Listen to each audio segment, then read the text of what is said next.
Hello friends, જય શ્રી કૃષ્ણ. ધોરણ 10 Sanskrit, chapter 13 ગીતામૃતમ યાની કે ગીતાનું અમૃત. મહર્ષિ વેદવ્યાસ રચિત મહાભારતના જે 18 પર્વો છે એમાં જે છઠ્ઠો પર્વ છે ભીષ્મ પર્વ, એમાં 18 અધ્યાયો કે જેમાં 700 શ્લોકો છે.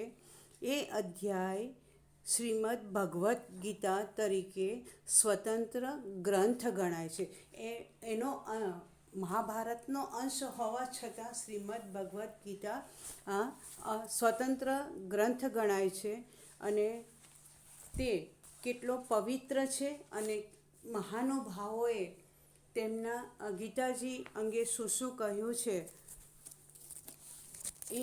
એ તમને મેં આગળના વિડીયોમાં સમજાવ્યું હતું. તો આ મહાભારતનો એક અંશ સમાન પવિત્ર શ્રીમદ ભગવદ્ ગીતા કે જે સમસ્ત વિશ્વને, નોટ ઓન્લી ઇન્ડિયા, સમસ્ત વિશ્વમાં એ કઈ રીતે જાણીતો બન્યો છે કે એમાં ગીતાજીમાં જે શ્લોકો 700 છે એ 700 શ્લોક એ આપણને જીવનલક્ષી ઉપદેશ આપે છે. અને સામાન્ય મનુષ્ય કોઈ નાની મુશ્કેલીમાં આવે, કોઈ મોટી સામાજિક મુશ્કેલી આવે કે કોઈ રાષ્ટ્રીય આપત્તિ આવે તો પણ આ ગીતામાંથી યોગ્ય માર્ગદર્શન મળી રહે છે. એવો આપણો આ પવિત્ર ગ્રંથ જે ભગવાન શ્રી કૃષ્ણના મુખ કમળની પવિત્ર વાણી છે, એના 700 શ્લોકમાંથી 7 પુષ્પો કહીએ ને આપણે, 7 પુષ્પો, શ્લોકરૂપી પુષ્પો આપણે પ્રસ્તુત પાઠમાં શીખવાના છે. જેમાંથી આપણે 2 શ્લોક આગળના વિડીયોમાં શીખ્યા હતા. કુરુક્ષેત્રના યુદ્ધમાં અર્જુન જ્યારે સામા પક્ષે એટલે કે કૌરવો પક્ષે પોતાના પિતામહ ભીષ્મ, પોતાના પ્રિય અને પૂજ્ય ગુરુવર્ય દ્રોણાચાર્ય, સ્નેહીજનો, બાલ સખા મિત્રોને જોઈને યુદ્ધ ન કરવાની ઈચ્છા જ્યારે ભગવાન તેના સારથી રૂપે છે તેમની સમક્ષ પ્રગટ કરે છે, ત્યારે ભગવાન શ્રી કૃષ્ણ તેને શરીરની નશ્વરતા અને આત્માની અમરતા વિશે ઉપદેશ આપે છે.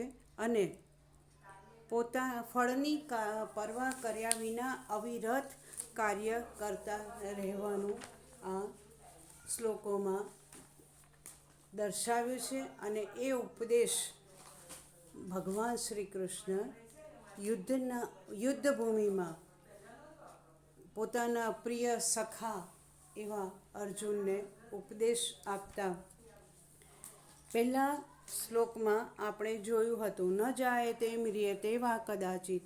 એ શ્લોકમાં આપણે જોયું હતું કે આ આત્મા કદી જન્મતો પણ નથી કે મૃત્યુ પણ નથી પામતો, આત્મા થઈને ફરી થવાનો પણ નથી. કારણ કે આ આત્મા કેવો છે? સનાતન, એટલે હંમેશા રહેવાવાળો, પુરાણો, અજન્મા અને સદા રહેનારો છે.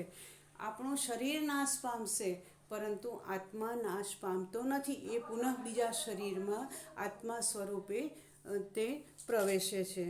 આમ પહેલા શ્લોકમાં આત્માની અમરતા વિશે ભગવાન શ્રી કૃષ્ણએ અર્જુનને સમજાવ્યું છે. બીજા શ્લોકમાં જાતશિ ધ્રુવો મૃત્યુ, એટલે કે જે જન્મે છે તેનું મૃત્યુ નિશ્ચિત છે, અને જે મૃત્યુ પામ્યો છે એનો જન્મ પણ નિશ્ચિત છે. કારણ કે તે શરીર બીજું ધારણ કરે છે, આત્મા તો મૃત્યુ પામતો જ નથી.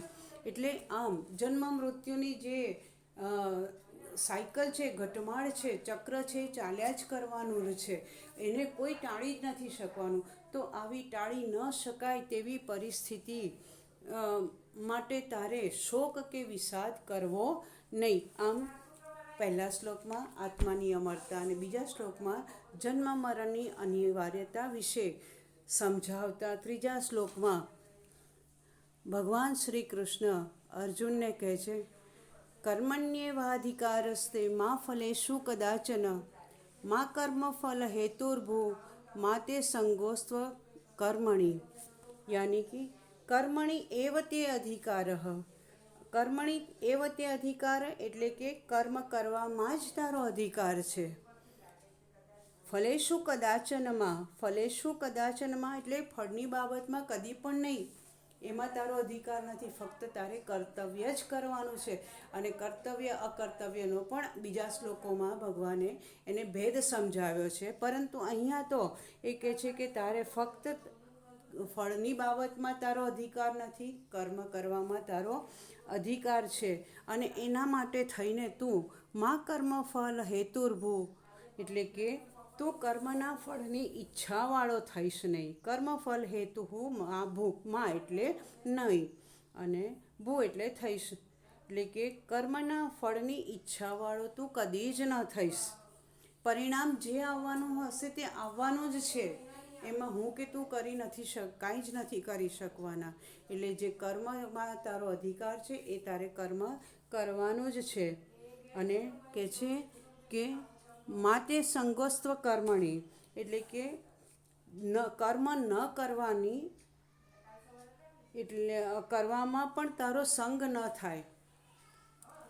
એટલે એવું કહેવા માંગે છે ઈશ્વર ભગવાન કે જો તું એમ વિચારીશ કે આ કાર્ય મારું નથી, એવું તારે વિચારવાનું જ નથી. કેમ?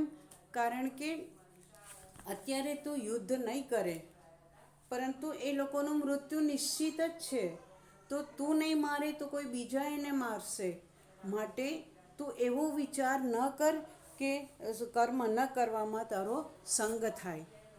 એટલે આમાં બહુ સરસ કર્મ વિશે ભગવાને આપણને સમજાવ્યું છે. કર્મયોગનું સ્વરૂપ સમજાવ્યું છે કે આ કર્મ કરીશ તો મને શું ફળ મળવાનું છે. કર્મનું ફળ હંમેશા મળે જ છે. સારા કાર્યો કરશો તો એનું ફળ સારું મળશે અને ખરાબ કાર્ય કરશો તો એનું ફળ ખરાબ મળશે. એવું કહેવામાં આવે છે કે ઈશ્વર કે ઘર દેર હૈ પર અંધેર નહીં હૈ. તમે જે સારું કાર્ય કર્યું, પુણ્યનું કામ કર્યું, દાન કર્યું, કોઈને મદદ કરી, એ કર્મ તમારું સંચિત રહેશે. સમય આવશે ત્યારે એનું ફળ જરૂર સારું જ મળશે. અને જો તમે અયોગ્ય કર્મ કર્યું તો એ પણ કહે છે કે ઈશ્વરની લાઠી વાગે વીંઝાય ને ત્યારે એના અવાજ નથી આવતો. જ્યારે આપણે કોઈક આમ લાકડી ફટકારીએ ને કે લાકડી પછાડીએ ને તો અવાજ આવે, પણ ઈશ્વરની જ્યારે લાઠી ફરે છે ને ત્યારે એમાં અવાજ નથી ને એનું ફળ અત્યારે આપણે ભોગવી રહ્યા છીએ કોરોના વાયરસ રૂપે. કારણ કે આપણે બધા મનુષ્યોએ શું કર્યું? કુદરતને પણ અવગણી દીધી. ભગવાન જેવું કોઈ તત્વ નથી. હું સર્વે સર્વા છું, ત્યાં સુપ્રીમ પાવર એવા ભગવાને પણ કોરોના વાયરસ થકી એની લાઠી વીંજીને એનો આપણને જવાબ આપી દીધો. મિત્રો, આપણે બધા એનું ફળ ભોગવી જ રહ્યા છીએ. એટલે અહીંયા ભગવાન કહે છે કર્મ કરવામાં જ તારો અધિકાર છે. ફળની બાબતમાં કદી પણ નહીં. મને શું મળશે, અત્યારે હું આને મદદ કરું છું તો મને એ સામે મદદ કરશે એ વિચારીશ જ નહીં. બસ દાન કર્યું ભૂલી જાઓ, સારું મદદ કરી ભૂલી જાઓ. કદી સામે શું મળશે એની આશા રાખશો નહીં. એટલે કે છે કર્મના ફળની ઈચ્છાવાળો તું થઈશ નહીં અને કર્મ ન કરવામાં પણ કદી તારો સંગ ન થાય એવું તારે કર્મ કરવાનું છે. ચોથા શ્લોકમાં મિત્રો આ જે બધા શ્લોક પૂરો થાય અને પછી કૌંસમાં જે લખ્યું છે 2 અને શ્લોક 47, તો ધેટ મીન્સ ટુ મીન્સ શું છે કે ગીતાજીના અધ્યાય બીજામાંથી 47મો શ્લોક. ઓકે, એટલે દરેક જુદા જુદા અધ્યાયમાંથી લીધેલા છે. એવું નથી કે એક જ અધ્યાયમાં 18 અધ્યાયમાંથી 700 શ્લોકમાંથી ફક્ત 7 જ લીધા છે. એટલે અધ્યાય નંબર અને શ્લોક નંબર અહીંયા કૌંસમાં આપેલા છે. નેક્સ્ટ ચોથા શ્લોક પર શ્રદ્ધાવાન લભતે જ્ઞાનમ તત્પરઃ સંયતેન્દ્રિયમ જ્ઞાનમ લબ્ધ્વા પરામ શાંતિમ અચિરેણાધિગચ્છતિ. શ્રદ્ધાવાન યાની કે જે શ્રદ્ધા ધરાવે છે તે પુરુષ એટલે કે વ્યક્તિ, મનુષ્ય. શ્રદ્ધાવાન જ્ઞાનમ લભતે એટલે કે શ્રદ્ધાવાળો પુરુષ શું કરે, એને શું થાય છે? જ્ઞાન મળે છે, જ્ઞાન પ્રાપ્ત કરે છે. હવે એક જ વ્યક્તિમાં કોને જ્ઞાન પ્રાપ્ત થાય છે? તો એવું કહેવામાં આવ્યું છે કે શ્રદ્ધાવાન જ્ઞાનમ લભતે, શ્રદ્ધાવાનને જ્ઞાન મળે છે. તત્પરઃ સંયતેન્દ્રિય, તત્પર એટલે કે સાવધાન, સંયતેન્દ્રિય એટલે કે જેની ઇન્દ્રિયો પર સંયમ અથવા કાબુ છે તેવો પુરુષ. અને સાથે સાથે જ્ઞાનમ લબ્ધ્વા અચિરેણ, લબ્ધ્વા એટલે કે મેળવવું, પ્રાપ્ત કરવું, અને અચિરેણ એટલે કે ટૂંક સમયમાં, અને પરામ શાંતિમ અધિગચ્છતિ, પરામ શાંતિમ એટલે પરમ શાંતિ, અધિગચ્છતિ એટલે કે પામે છે, મેળવે છે. આમ આ શ્લોકમાં જ્ઞાનનો મહિમા સમજાવતા ભગવાન શ્રી કૃષ્ણએ કહ્યું છે, જે વ્યક્તિ સાવધાન છે, સાવધાન એટલે સાવધાનની પોઝિશનમાં નથી ઊભો રહેવાનું, સાવધાન વિશ્રામ એ નહીં. હંમેશા કેવું આગળનો વિચારવાવાળો, કે હું જે કરીશ એનું આગળ પરિણામ શું આવશે એ જે વિચારી હંમેશા કર્મ પ્રત્યે જે સાવધાન છે તે, અને જેની ઇન્દ્રિયો કાબૂમાં હોય છે તે. તત્પરઃ સંયતેન્દ્રિય, ઇન્દ્રિયો આપણી જે 5 ઇન્દ્રિયો છે ને એ 5 ઇન્દ્રિયો જેના કાબૂમાં છે તે શું કરે છે? લબ્ધ્વા જ્ઞાનમ એટલે કે જ્ઞાન પ્રાપ્ત કરે છે. જે વ્યક્તિની ઇન્દ્રિયો પોતાના કાબૂમાં છે અને સાવધાન છે તેવો પુરુષ જ્ઞાન પ્રાપ્ત કરે છે. અને જ્ઞાન પ્રાપ્ત કર્યા પછી પરામ શાંતિમ અચિરેણાધિગચ્છતિ, અને જ્ઞાન પ્રાપ્ત કરીને તે ટૂંક સમયમાં પરમ શાંતિ પામે છે. અધૂરું જ્ઞાન હોય ને એને શાંતિ ન હોય. અધૂરું સાંભળ્યું હોય, જોયું પણ એને કેટલીક વખત જોયેલું પણ સાચું નથી હોતું. એટલે જો પરમ શાંતિ મેળવવી હોય તો એના ઊંડાણમાં જવું પડે. આ કોઈ વ્યક્તિ આપણી સામે ખોટું નાટક કરતા હોય, આગળ આપણે જો 9મા ધોરણમાં જોયો તો પેલા સંન્યાસીવાળો પાઠ, કેવો વેશ પલટો કરે છે. ઘણા આપણને ભ્રમિત કરવા માટે પણ એવું કરતા હોય છે. તો એ અડધા તો બીજાએ શું કીધું ને આપણને આવીને કંઈ કહે, પણ આપણે સામે જઈને જ પૂછી જોઈએ, ગુસ્સો કરીએ નહીં અને પૂછી લે કે ભાઈ તું આ બોલ્યો તો જ્યારે પૂરેપૂરું જ્ઞાન મળે તો જ આપણને શાંતિ મળે છે.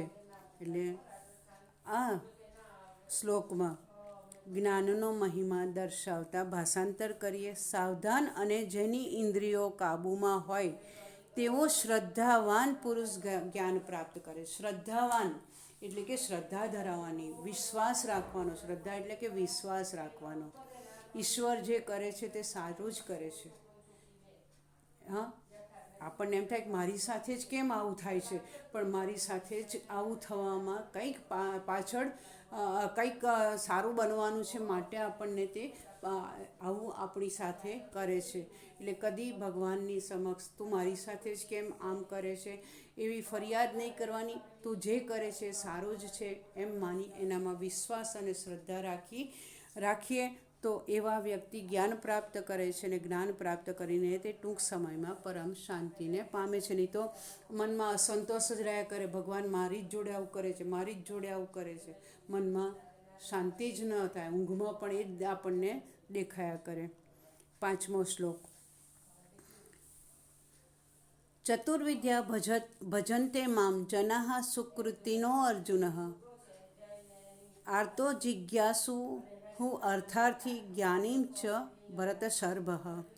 ભરતર્ષભ એટલે કે ભરત વંશના રાજા. કોણ ભરત વંશના રાજા? અર્જુન, કારણ કે અર્જુનનો જન્મ ભરતજીના વંશમાં થયો હતો અને એ વંશમાં જન્મ્યા એટલે એ ભરતવંશી રાજા કહેવાય છે. અને મહાભારતનું અર્જુનનું પાત્ર એટલે ઉત્તમ પાત્ર. એક પણ પાત્ર એવું નથી કે નિમ્ન કક્ષાનું છે, પરંતુ અર્જુન આપણે કહીએ ને તો નાયક તરીકેનું પાત્ર આમાં મહાભારતમાં ભજવે છે. તો એને આવા યોદ્ધા બાણાવળી અર્જુનને ભગવાન શ્રી કૃષ્ણ પણ કેટલું સુંદર સંબોધન કરે છે. હે ઉત્તમ ભરતવંશી રાજા, એટલે કે હે અર્જુન, મામ જનાહ સુકૃતિનો, એટલે કે મામ એટલે કે મને, જનાહ એટલે કે લોકો, મનુષ્યો, સુકૃતિનઃ એટલે કે સદાચારી, હંમેશા સારું કરનાર સજ્જન માણસો કે જે પોતાના સારા કાર્યો દ્વારા સુકૃતિ બને છે. તો એવા એ કહે છે, હે અર્જુન, હે ઉત્તમ ભરતવંશી રાજા, 4 પ્રકારના સદાચારી માણસો, સદાચારી એટલે હંમેશા સારું આચરણ કરનારા માણસો, મામ ભજન્તે એટલે કે મને ભજે છે. તો કયા કયા 4 પ્રકારના સદાચારી માણસો કહ્યા છે? તો પહેલાં છે આર્તો. આર્તો એટલે કે જે મનુષ્ય, આર્ત એટલે કે દુઃખી. તો જે મનુષ્ય દુઃખમાં આવી પડ્યો છે અને તે આર્ત હૃદયે ભગવાનને ભજે છે, યાદ કરે છે. દુઃખમાં આવી પડેલો માણસ ખૂબ હૃદયપૂર્વક ભગવાનને યાદ કરે, અને એના માટે જ આ ભગવાન શ્રી કૃષ્ણના ફોઈ કોણ? કુંતા માતા. જ્યારે આ બધું યુદ્ધ પૂરું થાય છે અને જ્યારે વિખૂટા પડવાનો સમય આવે છે, પાંડવો અને કુંતા માતા અને અર્જુન શ્રી કૃષ્ણ વિદાય લે છે હસ્તિનાપુરથી, ત્યારે પોતાના ફોઈ કુંતા માતાને કહે છે વરદાન માગવા. ત્યારે કુંતા માતા પણ એમની પાસે એ જ માગે છે કે મારે કોઈ સુખની ઈચ્છા નથી, મને આપવું હોય તો દુઃખ જ આપજો, કારણ કે દુઃખમાં જ હું તમને યાદ કરીશ. સુખ આવશે તો સુખમાં કદી કોઈ ભગવાનને યાદ કરતા નથી. જ્યારે કંઈક ઠોકર વાગે, કંઈક દુઃખ થાય, કંઈ પરીક્ષા આપવા જતા હોય ત્યારે જ ભગવાનને યાદ કરે છે. એટલે કે આર્તો એટલે કે દુઃખી માણસ, દુઃખમાં આવી પડેલો માણસ ભગવાનને ભજે છે. તો બીજા છે જિજ્ઞાસુ. જિજ્ઞાસુ એટલે નવું નવું જાણવાની જેને જિજ્ઞાસા છે તેવા. તો અહીંયા સંસારમાં રહેલો હોવા છતાં પણ માણસ જિજ્ઞાસુ કહેવાય છે. કેમ કે કારણ કે સંસારમાં રહીને ઈશ્વરના સ્વરૂપને જે જાણવાની ઈચ્છા ધરાવે છે એવા જિજ્ઞાસુ વ્યક્તિઓ. અને ત્યાર પછી કે છે અર્થાર્થી. અર્થાર્થી, અર્થ એટલે કે પૈસો, અથવા આપણા આ ભૌગોલિક સુખો, સંસારમાં જે ભૌગોલિક સુખો છે, લક્ઝરી આઇટમ્સ, એ બધી સંસારના સુખોની કામના ધરાવતો એવો. અને એટલે કે ધન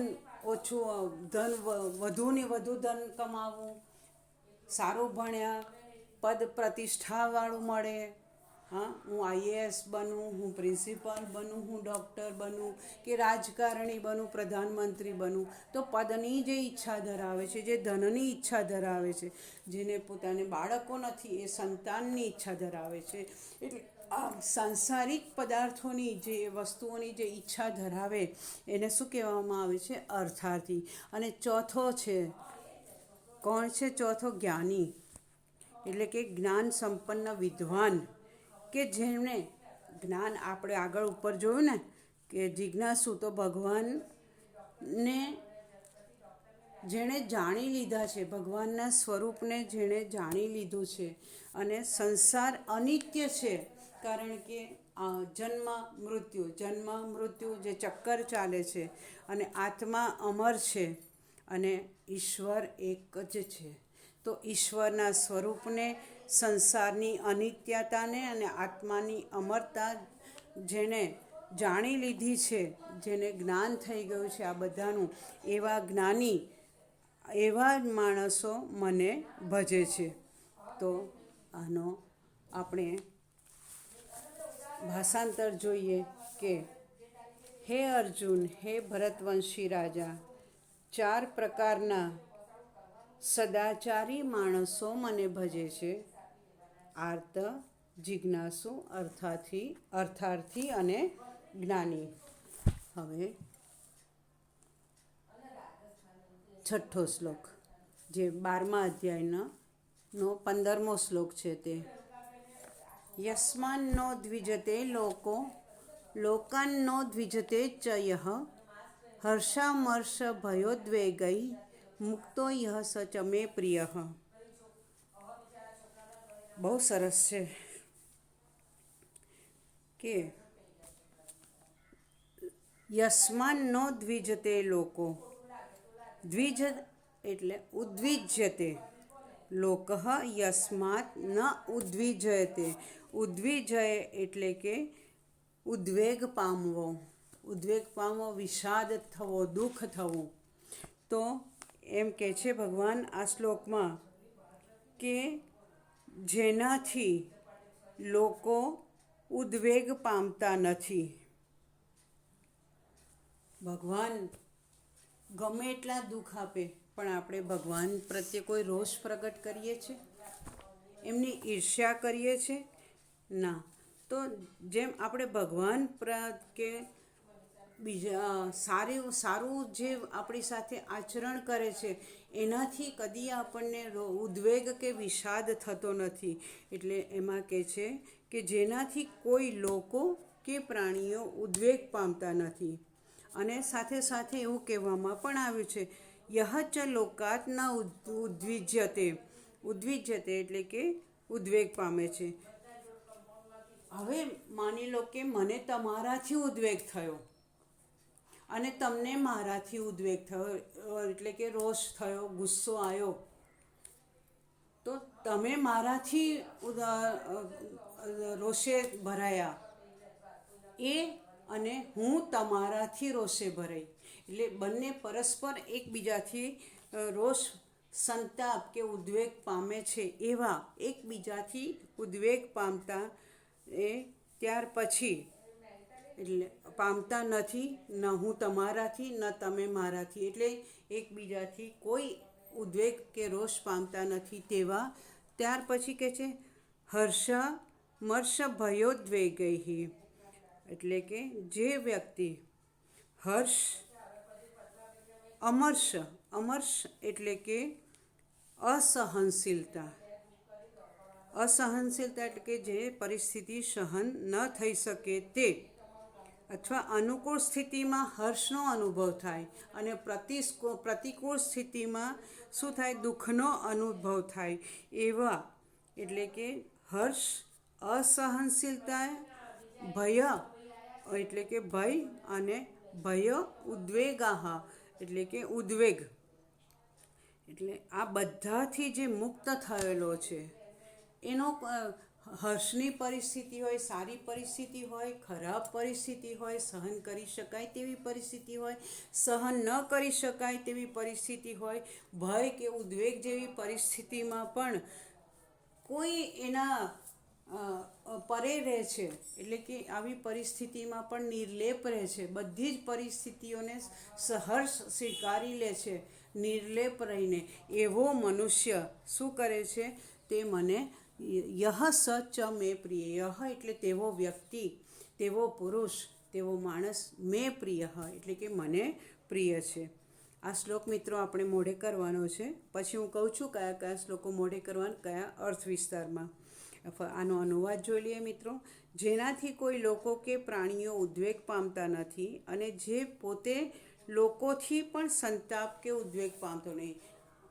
મારા થકી બીજાને દુઃખ ન થવું જોઈએ અને બીજાના થકી મને ન થવું જોઈએ એવા, અને સાથે સાથે જેણે બધી જ પરિસ્થિતિ પર નિર્લેપ રહી અને સ્વીકારી લીધી છે તેવી હર્ષ, અસહનશીલતા, ભય અને ઉદ્વેગથી મુક્ત થયેલો છે તે ભક્ત મને પ્રિય છે.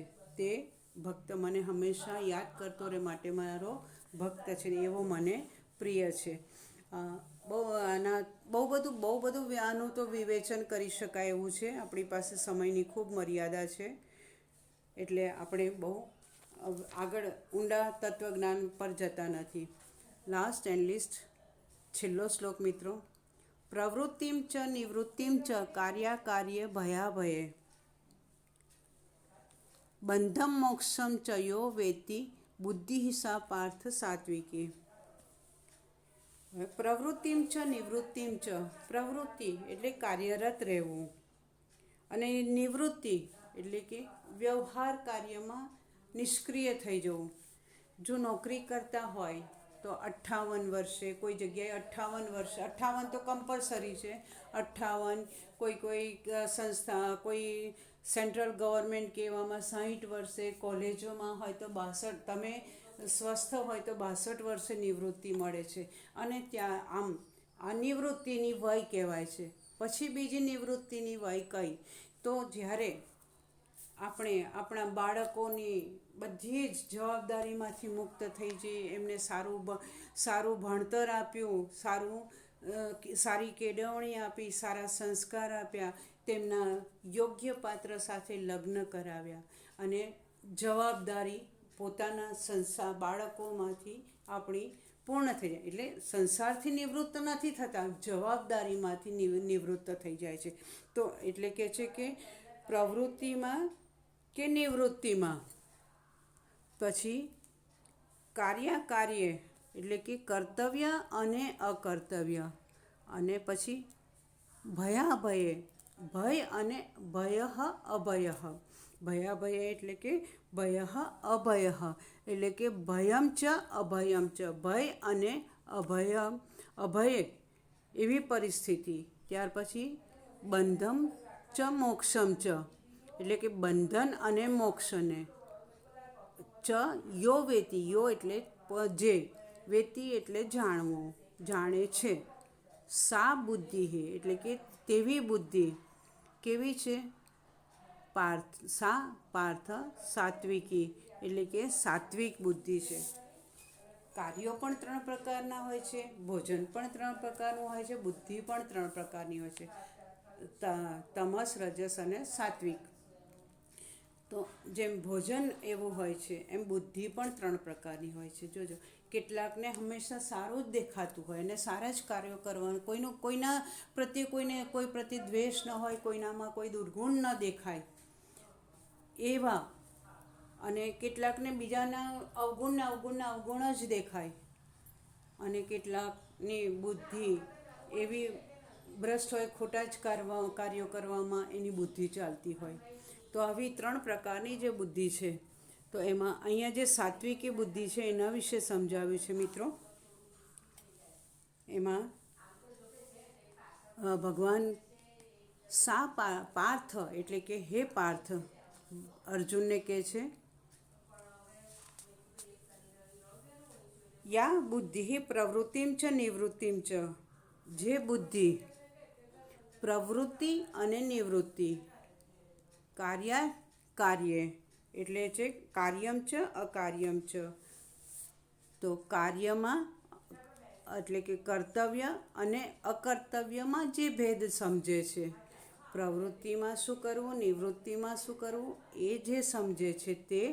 ત્યાર પછી ભયમ ચ અભયમ ચ એટલે કે ભય અને અભય, બંધ અને મોક્ષ. બંધ એટલે કે કેવી રીતે કહેવાય, બંધ કોને કહેવાય? તો આપણે મોક્ષની ગતિને પ્રાપ્ત કરવી છે કે સંસારમાં જકડાયેલા રહેવું છે. તો એવી બંધ અને મોક્ષને, બંધનમાં રહીશું તો માયાના પડળમાંથી આપણે બહાર જ નહીં આવીએ. તો આપણને બંધનમાં રહેવું છે કે મોક્ષની ગતિ મેળવવી છે?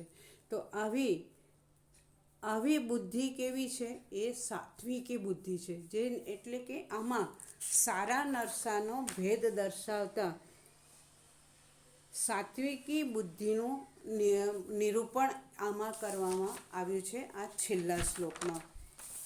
આપણે કેવી બુદ્ધિ રાખવી? બીજાના દોષ જ જોવામાં પ્રવૃત્ત રહેવું છે કે બીજાના ગુણોને જોઈને એના જેવા આપણે થવા પ્રયત્ન કરવો છે? તો આમ છેલ્લે સાત્વિકી બુદ્ધિનું ના સ્વરૂપનું નિરૂપણ કરતા ભગવાન કહે છે કે હે પાર્થ, જે બુદ્ધિ પ્રવૃત્તિ અને નિવૃત્તિને જાણે છે, કર્તવ્ય અને અકર્તવ્યનો ભેદ સમજે છે, ભય અને અભય બંને પરિસ્થિતિમાં એકદમ કેવો રહે છે? શાંત રહે છે. અને બંધન અને મોક્ષને જે જાણે છે એવી બુદ્ધિ કેવી છે? સાત્વિકી બુદ્ધિ છે. એમ આ છેલ્લા શ્લોકમાં ભગવાન શ્રી કૃષ્ણએ અર્જુનને સમજાવ્યું છે. અને આમ ભગવાન શ્રી કૃષ્ણ અર્જુનના સારથી, સખા, પ્રિય સખા બની અને અર્જુનને પોતાના કર્તવ્ય કરવામાં થોડીક આપણે શું કહીએ, ઉશ્કેરે છે. ઉશ્કેરી જ કહેવાય ને, કે આમ કામ કરો નહીં, મારે આવું કરવું જ પડશે. સલાહ આપે છે, જ્ઞાન આપે છે, પણ થોડોક ઉશ્કેરે. નહીં તો ખાલી જ્ઞાન આપવાથી એ તો કેવો ક્ષત્રિયને ન છાજે એવું વર્તન કરી રથની અંદર ધનુષ્ય નીચે મૂકી દે છે ને કહે છે હવે મારે યુદ્ધ નથી કરવું. તો થોડીક આ રીતે એને પાનો ભગવાન ચડાવી અને યુદ્ધની પ્રેરણા આપે છે. અને કૌરવો પાંડવો વચ્ચે કુરુક્ષેત્રમાં 18 દિવસ સુધી યુદ્ધ ચાલે છે, જેમાં કૌરવો પક્ષે બધા જ પિતામહ, ગુરુ દ્રોણાચાર્ય, બધા રાજાઓ, તમે મહાભારત તો હમણાં જ લેટેસ્ટ જોયું છે એટલે બધું ખબર જ હશે, બધા જ મૃત્યુ પામે છે. અને હસ્તિનાપુર પાંડવોના હાથમાં આવે છે. ત્યારે પણ શું થાય છે એ વિષાદ આપણે કદાચ જો આપણી પેલો જે પાઠ છે ને બ્લેક બક એમાં આવે છે. જો આપણને કોર્સમાં હશે તો ત્યારે હું તમને શીખવાડીશ. ત્યાં સુધી હવે મિત્રો તમે શબ્દાર્થ અને આ ભાષાંતર લખી દેજો શ્લોકોનું. પછી પહેલો કયો છે? બીજો શ્લોક મોઢે કરવાનો છે. ત્રીજો શ્લોક અર્થ વિસ્તારમાં પૂછાય છે. ચોથો શ્લોક પણ અર્થ વિસ્તારમાં. પાંચમો શ્લોક પણ અર્થ વિસ્તારમાં. અને છેલ્લે છઠ્ઠો શ્લોક એ તમારે મોઢે કરવાનો છે. આમ 4 શ્લોકો અર્થ વિસ્તારમાં અને 2 શ્લોક મોઢે કરવાના છે. એ મોઢે કરી દેજો. અર્થ વિસ્તાર તો મિત્રો તમે આપણા સ્વાધ્યાયમાં લખેલા જ છે, એટલે તમે લખી લેજો, સમજીને લખજો. કારણ કે હમણાં મેં અર્થ વિસ્તાર જે પૂછો તો યુનિટ ટેસ્ટમાં ઘણા બધાએ બહુ જ સારું લખ્યું છે, અને ઘણા 2-4 વિદ્યાર્થીઓ એવું લખ્યું છે કે આપણને ના ગમે. વિષયને અનુરૂપ લખજો. હેફેઝાડ તમારા મનમાં જે આવે તે લખતા નહીં. અને હવે આ પાઠ 13મો પૂરો થાય છે. ત્યાર પછી મેં તમને કહ્યું હતું એમ મિત્રો 14, 15, 16, 17 એ આપણા કોર્સમાં નથી. આપણે હવે સીધો જઈશું 18 પર. ઓકે, ત્યાં સુધી મિત્રો રજા લઈએ. See you in the next video. Bye. Have a nice day. જય શ્રી કૃષ્ણ.